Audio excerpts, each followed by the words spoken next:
আমরা আদায় করি। সম্মানিত হাজিরিন, অনেক সময় আছে আমরা ঈদের নামাজে 6 তাকবীর পড়ি, হাত রফে আদায় করি, এগুলো করা যাবে? এগুলো করা যাবে না, রফে আদায় করা যাবে না জানাজার নামাজে। এটা ক্লিয়ার রাখবেন। আপনি আল্লাহু আকবার হাত বাঁধছেন, আবার যদি বলেন আল্লাহু আকবার, আপনার নামাজের সহিতে আসবে না, সহি আসবে না।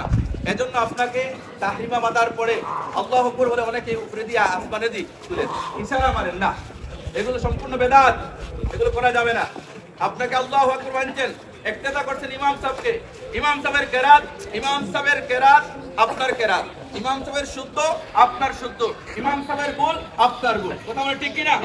এখন হানাফি মাযহাবের ইমাম সাহেবের পিছনে ইক্তেদা করছেন, আপনি শাফিঈ মাযহাবের অনুসারী, কিন্তু হানাফি মাযহাবের ইমাম সাহেবের অনুসরণ করার কারণে হানাফি মাযহাবের সম্পূর্ণ আদায় করতে হবে।